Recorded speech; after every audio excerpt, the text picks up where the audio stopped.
Antibiotic भन्ने बित्तिकै चाहिँ हामी चिकित्सकको सल्लाहमा चाहिँ कम अनि त्यसपछि छिमेकीको साथीभाइको सल्लाहमा चाहिँ ज्यादा नै खाइरहेको हुन्छौँ। सामान्य रोग लाग्दा पनि हामीलाई साथीभाइले भन्छ नि त, यो खा न, अस्ति मलाई यो खाँदा त निको भएको थियो, छिमेकीले भन्छ मलाई त यो दिनुभएको थियो, यो खाएँ निको भयो नि त भनेर, त्यसरी भनेको भरमा चाहिँ हामी एन्टिबायोटिक खाइरहन्छौँ। अनि सामान्य कति कुराहरूमा चाहिँ हामीलाई खानै नपर्ने कन्डिसन हुन्छ। जस्तै रुगाखोकी लाग्यो सामान्य नै भने पनि हामी के गर्छौँ, साथीले भनेको थियो उसलाई त यो खाएर ठिक भएको थियो अरे भनेर उसकै भरमा खाइरहेको हुन्छौँ।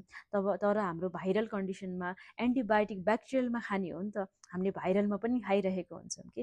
यसरी अननेसेसरी हामीले एन्टिबायोटिक युज गर्दा चाहिँ पछि त्यसले चाहिँ हामीलाई नै कन्सिक्वेन्सहरू देखिन सक्छ कि। जस्तै सामान्य रोग लाग्दा पनि एन्टिबायोटिकले काम गर्दैन है, गर्ने भयो भने पनि के हुन्छ, लामो समय लाग्न सक्छ त्यही एन्टिबायोटिकले काम गर्नलाई चाहिँ सामान्य रोगमा पनि। त्यही भएर हामीले चाहिँ एकचोटि जे भए पनि खानै पर्ने अवस्था आउँदाखेरि चाहिँ के गर्नु पर्यो भन्दाखेरि डक्टरको सल्लाह अनुसार मात्र खानुस्। खानै पर्ने पनि अनि कम्प्लिट कोर्स खाने कि। जस्तै 2-4 दिन खायो मलाई त निको भयो अब त म खाँदिनँ भन्ने कन्डिसनमा चाहिँ प्लिज नगर्नुहोस् त्यस्तो।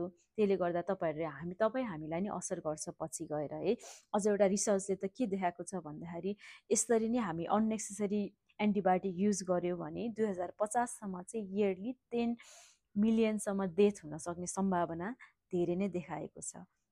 त्यही भएर सकेसम्म प्रिभेन्सनको मेजरहरू अप्लाई गरौँ, ह्यान्ड हाइजिनहरू मेन्टेन गर्ने, अनि त्यस्तै गरी इम्युनाइजेसनहरू गर्नु पर्यो, टाइमली इम्युनाइजेसन गर्ने, हाम्रो आहारमा डाइटमा चाहिँ एकदम मेन्टेन गर्ने डाइटलाई है।